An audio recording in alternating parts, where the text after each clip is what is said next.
Urgent, the very same column of occupiers that marched triumphantly into Pokrovsk has been destroyed. They advanced on the positions of the Ukrainian Armed Forces and remained there forever. Unique footage of the last Russian attack near Dobropilya has begun. A Flamingo missile sends a marine oil terminal in Crimea up into the air. Russian Nizhny Kamensk is saying goodbye to its oil refinery. And Ukraine, together with France, is launching the world's first drone wall, which, using artificial intelligence, will be able to shoot down Russian drones and even glide bombs. All of this right now.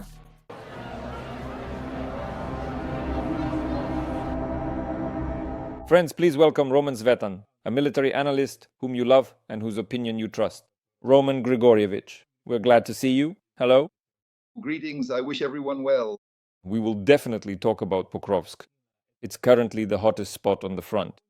But so our viewers can take their minds off things a bit, because I think there is some good news, I'd like to talk about the use of the Flamingo missile. At least that's what the General Staff is saying. Crimea. Russian occupation facilities are being destroyed.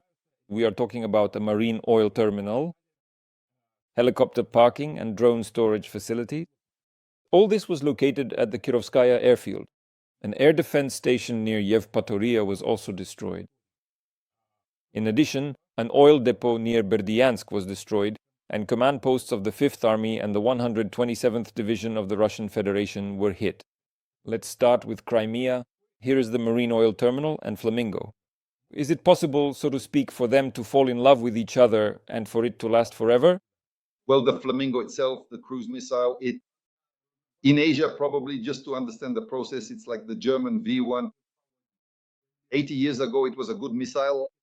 It was inexpensive, 10,000 Reichsmarks, which was about $2,000 at that time. Well, let's say the coefficient is 20 over this time, so maybe $40,000, $50,000. Let's say in our version, it's $100,000. That's the ceiling for this missile. If its cost drops to 100,000, it can really be produced in very large quantities, meaning this missile could be mass produced about on the same scale as strategic drones, that is long-range strategic drones. The price is about the same, which is the most interesting part. So the missile is only good in this configuration. Why? Because the missile has a simple design, lacks terrain following and terrain hugging systems, and is made from basically inexpensive materials, but in sufficient numbers, it can become quite a formidable weapon. Again, this needs to be put into mass production, meaning it should be produced serially. This isn't about using one missile at a time, like with expensive missiles such as our own Neptune, Luch, KB Luch. They built a good missile, but it's expensive, and naturally it accomplishes its combat mission. But still, the insufficient quantity of these missiles doesn't allow for their mass use. But the Flamingo, if put into serial production, is a cheap missile that can be produced in large quantities to break through the Russian frontline air defenses, using the same missiles under the cover of decoy drones. And it's even better to approach from the seaside. That is, the missile can fly at extremely low altitudes along the horizon, basically skimming just above the ground, just a few dozen meters above the sea, then continues onto the coastline in the area of Novorossiysk, Tuapse, and of course Crimea. So this way of using it is the most effective, because you can use up to 10 missiles, at least in one wave, covering them, for example, by deploying a sufficient number of drones to increase the number of targets, including false ones. We produce a lot of them. Drones, so-called decoys, which the Russians waste their air resources, missiles, and attention on, and which carry out these kinds of tasks. And there, a missile can definitely hit the terminals, especially, I repeat, the very important terminals, Novorossiysk, Tuapse, that is precisely the access from the sea, all the military facilities, and in Crimea, the approach from the sea. Up to and including some facilities on the Azov coast, if, for example, you cross over Taman, since it's simply lower there. So, in principle, the task can be accomplished. The range of this missile allows it, meaning it can be used with quite good efficiency. As is the case now, if this is indeed confirmed, since the General Staff says so, that means there is definitely confirmation. A rather wide range of targets was hit. And the sovereign territory of Russia itself is under attack by drones or other unknown types of weapons. Explosions, absolutely stunning footage. Nizhny Kamensk, the oil refinery is burning every day. Every day the refinery gets hit. Please comment on this trend. And do you think Putin is satisfied, let's say, with the successes in Pokrovsk that Russian propagandists are talking about now, given what's happening to their oil depots? well, objectively speaking, from a military point of view? We've been talking about this for several years. The fact is, in order to defeat the Russian army, you have to break down the Russian economy. The army is directly dependent on the economy, on the state. In general, any army is a derivative of the state. If there is no state, no, that's not quite right. If there is no economy, no financial support, there won't be an army either. And in order to defeat the Russian army, which is much larger than ours in terms of numbers, one of the options is to break down the Russian economy. And the Russian economy is based on petrodollars, that is, on Russia's oil and gas industry. 2/3 of the Russian economy, directly or indirectly, are tied specifically to oil. And naturally, strikes against Russia's oil and gas sector, both directly and indirectly, hit the Russian economy and therefore the Russian army, which these strikes prevent, well, with a certain synergistic and cumulative effect. So time is needed. They will prevent the Russian army from recovering and from being supplied with enough resources and manpower. That's why it's very important for us, extremely important, to continue striking at the Russian economy and specifically at the oil and gas sector as its fundamental base, at the very least. Although we shouldn't forget about Russian petrochemicals as a derivative of the oil and gas sector, and Russian metallurgy also as a derivative, even energy. Most of Russia's, let's say, balancing capacities are tied to gas supply. So again, it's the same gas, just at the second or third stage of processing, which allows the Russian economy to earn certain revenues from electricity as well. It's important, very important, to keep doing this, to continue. The main thing is not to stop. Last year we started, in May we stopped, then in March this year we stopped again. Now it's the 4th month. Well, there are phenomenal results from operations behind enemy lines. 20% of Russia's oil industry is about to be shut down. These are losses for the Russian economy that they're already planning for next year. They simply won't be able to survive them. And war is mathematics. Everything is calculated simply. If you subtract 20% in a quarter, a fifth, how much more do you need to bring it down completely? One more year, another 4 quarters, and that's it. By the end of next year, they simply won't have an economy based on oil and gas anymore. And these strikes every day are evidence that we've started a systematic planned approach. The work has even become somewhat routine because some of the strikes are repeated, and when it's the 5th or 6th time, we don't even pay attention anymore. I understand that what's happening is simply the final clearing out of some Russian oil refining capacities down to zero. The same goes for the Saratov oil refinery. There are many such Russian refineries, and we'll keep hitting them repeatedly. The main thing is we have the means to do it. Right now, we have a very good range of drones, a variety of drones that can reach up to 1,500 kilometers. For example, those same powerful drones reached the Orsk oil refinery. Recently, the Security Council even boasted about it, 1,500 kilometers. So in principle, we can extend the range up to 2,000 kilometers. And we're not far from that now, which means we can reach the Urals. This is very important, specifically to be able to control the entire European part of the Russian Federation. To confirm your words, I will add that both Kuban and temporarily occupied Berdyansk also have energy facilities ablaze. That is, the occupation oil industry, wherever it is located, constantly suffers. And here in Orel, among other places, Russian air defense was practicing there at night. There are no recorded arrival results yet. So yes, work is in progress.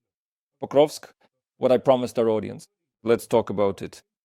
There's an interesting report here that the well-known video showing a Russian convoy supposedly entering Pokrovsk completely unimpeded under the cover of fog was actually later dealt with by our armed forces because the video went so viral that our soldiers basically learned everything about where the occupiers were heading next.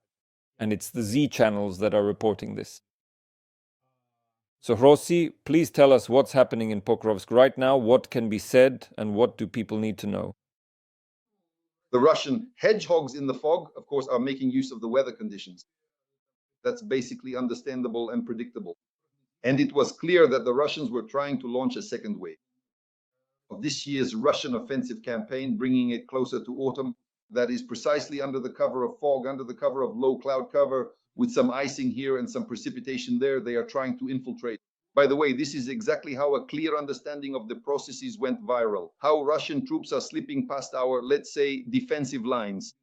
Since the defensive lines are mostly connected, that is, our line is mainly designed to create a kill zone. And naturally, when there is fog, well, they don't perform their task well, at least not sufficiently. Neither aerial reconnaissance works properly, nor do FPV drones operate in sufficient numbers. And the Russians, standing tall like the Kapelvites in their time, can just walk in somewhere. Although this column looked more like those raids, Remember the Nazis on BMW motorcycles with machine guns during World War II? That's pretty much how they entered, in columns like that. Naturally, as soon as the information came in, that column was taken apart down to quarks. Our guys hit them with FPV drones, artillery, and then aviation came in to finish off the column. In other words, they basically set themselves up. But in reality, the Russians are now taking advantage of this autumn bad weather and are slipping through in some places. If we look at the Pokrovsk area, let's look at it like pilots from above and from the side. The main problem in Pokrovsk and Myrnograd is the possibility for Russian forces to control the logistics chains in Pokrovsk and Myrnograd. After they basically, you could say, formed a kind of semicircle around this agglomeration. That is, in the summer, we allowed them to cross the road from Myrnograd to Kostiantinivka and attempt to encircle Myrnograd and Pokrovsk, at least to try anyway. They did, in fact, try to make a wide sweep, moving toward Dobropilia, which from a logical standpoint makes sense. When the agglomeration is larger, you have to cover it with wider arcs. So the advance toward Dobropilia was cut off in time by our operational level commanders who reacted quickly, squeezed them from the flanks, and now they're finishing off this claw. But as for the breakthrough itself, this operational push to the north of Myrnograd, it still hasn't been occupied yet. That is, work needs to be done on this northern claw. And basically, if it can be cut off, which is what two corps are working on now, the 1st National Guard Corps and the 7th Corps of our paratroopers led by Apostle, they are trying to cut off this claw. It will take about 6 months to work on this. Just as it took them 6 months to crawl in, it will take about 6 months to drive them back out. Then the issue with the Pokrovsk-Minograd problem will be resolved. If this isn't done, but a decision must be made to hold the lines there in the north and northwest of Pokrovsky, the high ground, you can't abandon the high ground. I'm saying this because these are the last heights on the way west toward Pavlograd and Dnipro. And this is the so-called third line of defense. The elevation there is 200 meters above sea level in the Pokrovsky area. That's basically why we're holding on to them at the moment. And further west, the elevation drops to 50 meters. So it's already lowlands, flat like a field post where it will be very difficult to hold on. That's why it's so important for us to hold this direction, of course. This is about the importance of the process itself. So everyone who says we should abandon it and run away from there, well, that's absolutely not an option. We must hold it at all costs. Why? Because it's the keystone of the entire front. Because if it falls, everything else will collapse. And if Pokrovsk is abandoned, if we withdraw from Pokrovsk, not from the city itself, but from the defensive line, this will open up an opportunity for the Russians. It's important to clearly understand controlling the city, even if it's in ruins, is one thing, but controlling the defensive line, not letting the Russians advance further and holding the high ground, is another matter entirely. There's still a pretty good elevation at the citadel where you can hold out. The Krasnoarmysk Western Mine is a very good agglomeration, again on high ground where you can hold your position. There are places to defend from there. Right now, there are quite serious battles for Rishin, and once again, our direction has been chosen correctly, meaning our counteraction is preventing the Russians from achieving their objectives. A semi-encirclement from the west and southwest. In other words, they're trying to push them back. So it's still possible to resolve the situation there and hold this line. In some areas, we can even leave certain less favorable positions in a defensive mode. That is, there are pockets there that we definitely need to withdraw from and focus on dealing with this northern pincer for at least 6 months and not let the Russians break out from the third line of defense, not let them out of Pokrovsk. Otherwise, they could move into the operational space towards Pavlograd, Dnipro, and Poltava Kremenchuk. If that's the case, they could go there from there. Every voice matters. Join our community, support independent journalism and help us bring you the truth from Ukraine. Become a member of Ukraine Today. Join us now. Roman Grigorievich, there's something else I'd like to ask you about. I just watched a video right now. The occupiers approached the positions of our 4th Brigade in the Dobropilia direction. They repelled an unexpected assault. This was a real rout of an entire group. We won't show this video to our audience, but I think from my description you can get the idea and find it on Telegram channels.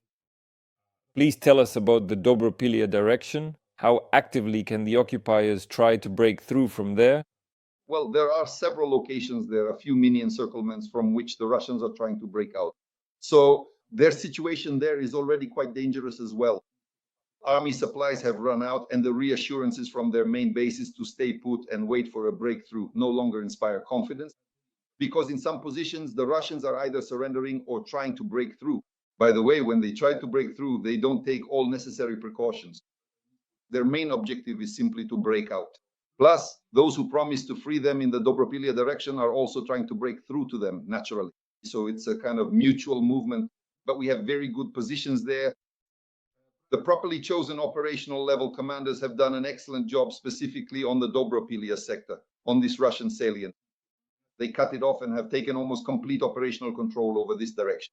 And any such attempts to scare us that the Russians sometimes make do happen. Why? Because under the cover of the same fog or low cloud cover, when we can't fully carry out our tasks with FPV systems, they manage to get close to our positions in some places. But then, of course, they get a serious response, just like in this informational video, because this is exactly the daily routine of our assault troops working in this direction. Manka's assault troops are working well there. Apostles paratroopers are also doing a good job there. And now the National Guard is working very effectively there as well. In other words, the first corps of the National Guard, which is handling the clearing operations. On the one hand, it seems like a mixed bag, which I've always said should be integrated into the armed forces of Ukraine under unified control and unified command.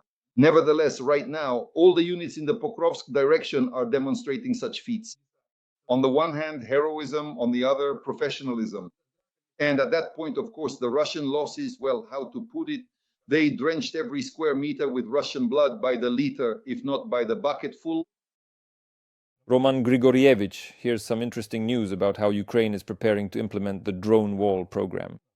And this time it's not for attacking the enemy, but primarily for protecting Ukrainian cities. What's notable here is that, as I understand it, this is being implemented with French manufacturers. So this is truly the first drone wall in the world, possibly. The idea is that dozens of drones will essentially form a minefield in the sky, as I understand it, through which a large enemy drone, or even, as they say, an aerial bomb won't be able to pass. So they will follow it. As a pilot, how promising or interesting does this project seem to you? Can you even imagine such a scenario? So these are FPV drones with explosive charges, right? So basically with charges that will detonate in the sky. To clarify, perhaps the premise has been chosen a bit incorrectly. It's not an Andronov wall. Most likely it's a cloud or a swarm. So it works more like a swarm. That is, it can cover a certain object within a certain range in order to maximize its safety, because it won't work as a wall. This wall can be flown over from above or around the side, because it's very hard to actually call it a wall. To create a wall along a supposed 2,500 kilometer front, you would need millions, tens of millions of such drones stretched out in width and especially in height. That is, they would have to reach up to 5 kilometers high.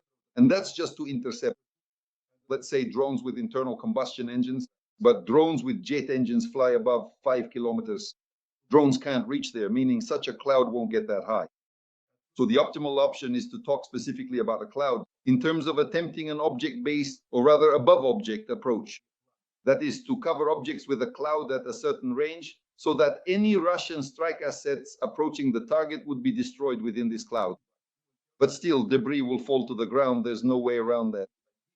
Nevertheless, it will no longer be possible for drones, cruise missiles, or KIBs to carry out a precision strike. When approaching the terminal phase of the trajectory, that is, before aiming and guidance, at this time, they may encounter such a cloud of drones which could disable them, detonate them in the air, or simply prevent them from aiming. There can be different tasks involved there, up to, for example, equipping these drones not with explosives, but with electronic warfare systems. In other words, powerful jammers that will operate at certain ranges to intercept and create exactly such a cloud. So this topic can be approached and expanded in various directions. In theory, I'll say it again, it's not a bad idea. It can be bypassed. I've said this many times. There's the so-called eternal war between sword and shield. That is, some invent one thing, others invent something else, and so on and so forth. So a way to get around it will be found. But to use, at least theoretically or conceptually, this drone cloud to cover objects is in principle a promising idea. We just need to see, all of this needs to be tested in the field. The first deliveries, at least, will probably be precisely for this kind of testing. Yes, this article actually says exactly what you just mentioned. They will protect specific infrastructure sites or city borders, for example, at the approach stage.